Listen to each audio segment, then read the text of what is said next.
Olá, sexto ano. É um prazer estar com vocês. Meu nome é Karina e eu sou professora de redação. Sejam bem-vindos a mais um ano letivo. Espero que a gente consiga tudo de bom, né, nesse ano, mais um ano diferente, mas o importante é dizer que nós estamos sempre juntos, tá bom? Hoje eu vou trazer para vocês o nosso livro de redação, tá? Que também é chamado de produção de texto. Ele é um livrinho diferente dos outros, né? Porque os outros são módulos, são 4 módulos. Esse não, esse é um livrinho separado, tá? E, dessa forma, a gente sempre irá utilizá-los na aula de redação, tá? É importante ficar atento a isso e sempre deixá-lo próximos, né? Porque eu vejo que os alunos dão muita importância aos módulos e acabam esquecendo desse aí, tá bom? Então, essa é a nossa capa, tá? Esse livrinho azul, como eu disse, vem escrito produção de texto, né? Por quê? Nós vamos trabalhar muitas produções, nós vamos conhecer os gêneros literários, tá? Ah, mas o que é gênero literário?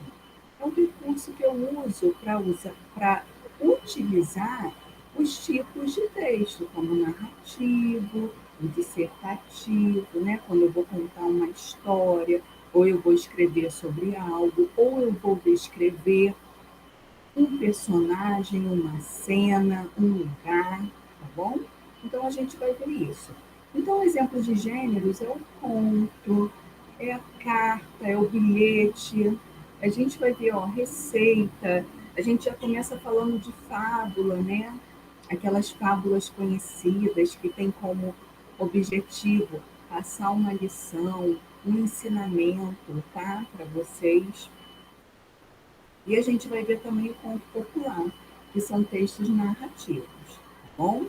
Então, eu vou começar a mostrar para vocês um pouquinho do livro. Eu peço que vocês prestem atenção aí na apresentação, ok? Então, vamos lá, ó. Aqui já é a contracapa, tá? Aí eu tenho aqui, ó, seja bem-vindo, né? Apresentando esse livro para vocês. Deixa eu dar um zoom aqui. Ó, a minha mãozinha para está. Então vamos lá, ó. Sejam bem-vindos. Todos os dias estamos em contato com inúmeras situações que exigem de nós o emprego de múltiplas linguagens e discursos, né? No nosso dia a dia, o que mais a gente utiliza é a linguagem, né? Seja ela verbal, através de palavras, ou não verbal, através de gestos, de placas, de imagens, tá? E os discursos, né? Então, no nosso ato de comunicação, a gente sempre vai utilizar a linguagem, tá? Então, vamos lá, ó. Dessa forma, somos levados a produzir textos e realizar leituras variadas, com os mais diferentes objetivos, tá? Então, a gente pode ter um objetivo. Ah, eu vou ler algo para estudar, mas eu posso ler algo para me divertir, né? Assistir um filme para me divertir, por curiosidade, né? Então, assim, eu posso me relacionar com as outras pessoas, me manter informado do que acontece, né, através das notícias, das reportagens, tá bom? E assim nós utilizamos em todo lugar que vivemos, como em qualquer país do mundo, a linguagem como forma de comunicação, tá? Esta coleção foi elaborada para auxiliar você a produzir textos de forma consciente, tá? Eu não vou pegar mais uma folhinha solta, e vou contar uma historinha, e vou criar uma historinha. Não, a gente vai ver, vai aprender que existem diferentes tipos de textos e quando eu uso, né, esses gêneros literários para alcançar o meu objetivo, que eu quero escrever, tá? Eu vou escrever um conto, mas eu vou usar um texto narrativo para contar uma história. tá? Ah, eu quero aprender regras de jogo. Ah, então já é um texto injuntivo, aquele que ensina, que passa regras, tá? Então a gente tem que ver qual a finalidade, né? Qual é o objetivo ao escrever. Então vamos lá. Nesse sentido, a coleção permitirá a leitura de variados gêneros, a compreensão de suas principais características e, principalmente, a prática da escrita de acordo com as diversas situações comunicativas. E que tal começar conhecendo a estrutura do livro, tá? Então, a gente vai conhecer agora um pouquinho do livro, como ele funciona. Então, aqui, ó, eu sempre tenho a abertura da unidade, tá? Que são essas duas páginas aqui, que sempre vai retratar o gênero que nós vamos estudar. Aqui é a famosa fábula, né, do leão e o ratinho, tá bom? E sempre tem alguns questionamentos para a gente já começar a pensar sobre o gênero, a refletir e já para levantar hipóteses do que nós vamos aprender, tá bom? Vamos seguir.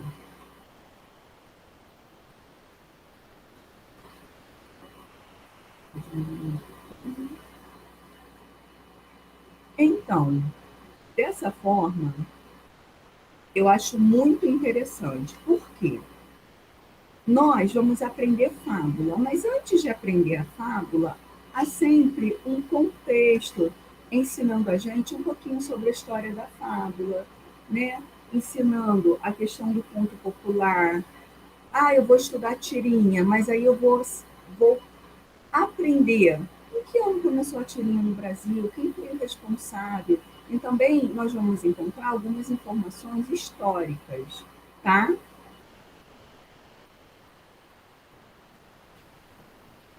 Então, aqui, ó, esse aqui é o sumário, tá? O sumário, ele é muito importante, porque eu estou estudando fábula, não sei onde está a fábula, em qual página está. Então, eu pego, vou ao sumário para ver a página, tá bom? Então, como a gente está vendo aí, o livro é dividido em unidades, tá? E cada unidade tem um capítulo. Então, na unidade um eu vou falar sobre fábula. Aí, como eu disse, né, eu tenho uma contextualização. Deixa eu passar aqui um pouquinho para vocês terem.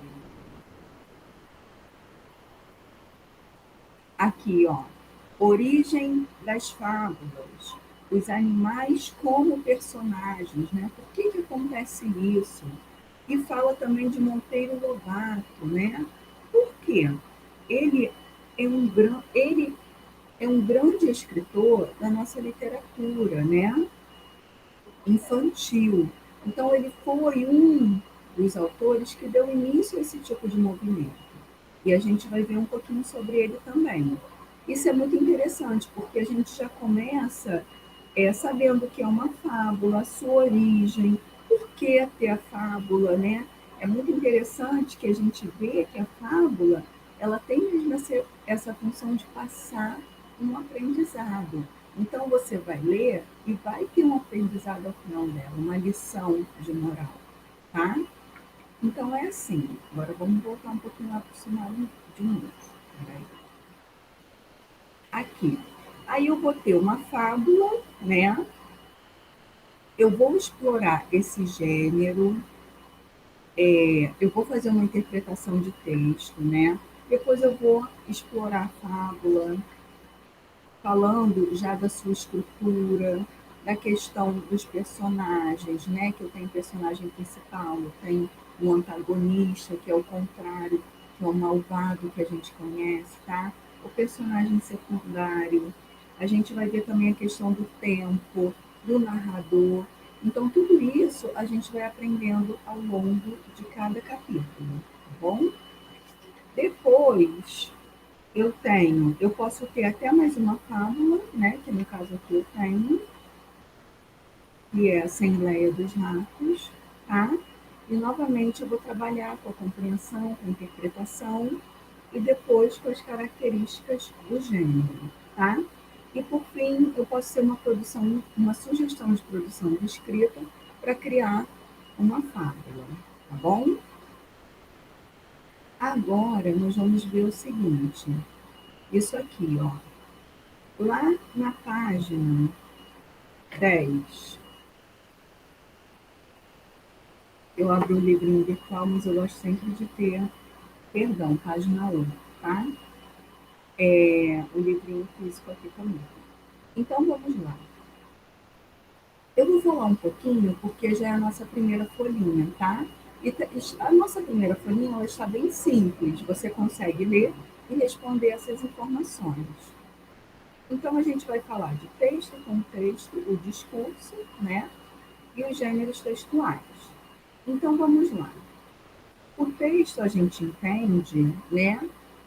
A, como o que eu preciso usar, né? O meu recurso para escrever o que eu penso, que eu quero, organizar meus pensamentos. Eu não sei se vocês já ouviram falar dessa palavrinha contexto, tá? O que, que acontece com o contexto? O contexto é a situação comunicativa em si. Se eu pegar uma palavrinha fora do contexto, fica difícil identificar o seu significado, tá? Como, por exemplo, eu falo assim, banco, banco, aí você vai falar, qual banco que a senhora está se referindo, né? Porque eu tenho o banco da praça, que é o local onde eu posso sentar, e eu tenho o banco, que é uma instituição financeira, tá? Então, quando eu coloco essa palavrinha numa frase, eu estou inserindo essa palavrinha, colocando essa palavrinha num contexto, tá? Então, ela passa a ter um contexto. Eu falo assim, fui ao banco pagar as minhas contas.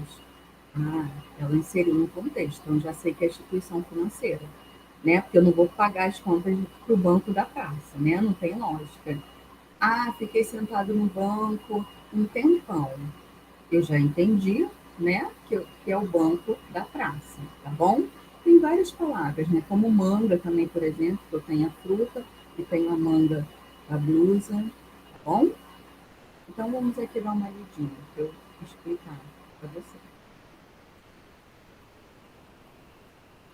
Você já parou para pensar que no dia a dia realizamos diversas atividades, como ir à escola, frequentar um curso de inglês, nadar, ler um livro, tomar sorvete, passear no parque, ver um filme, brincar na casa de um amigo? Essas atividades são chamadas práticas sociais, tá? Todas essas atividades que a gente faz, ir à escola, passear, são chamadas práticas sociais. Por meio dessas práticas, nos relacionamos socialmente, né? E interagimos com as pessoas empregando múltiplas linguagens. E assim, atuamos no mundo em que vivemos. Chamamos de interação toda ação recíproca, né, que tem uma troca, que se estabelece nas práticas sociais.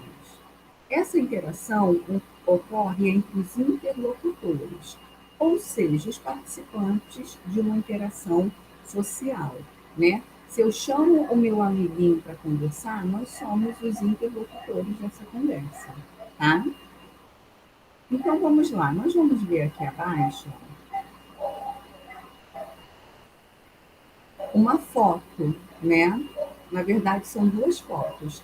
Essas fotos são exemplos de práticas sociais, tá? Uma, ele está fazendo um discurso, né? Ele é um presidente, então ele está fazendo um discurso formal, né?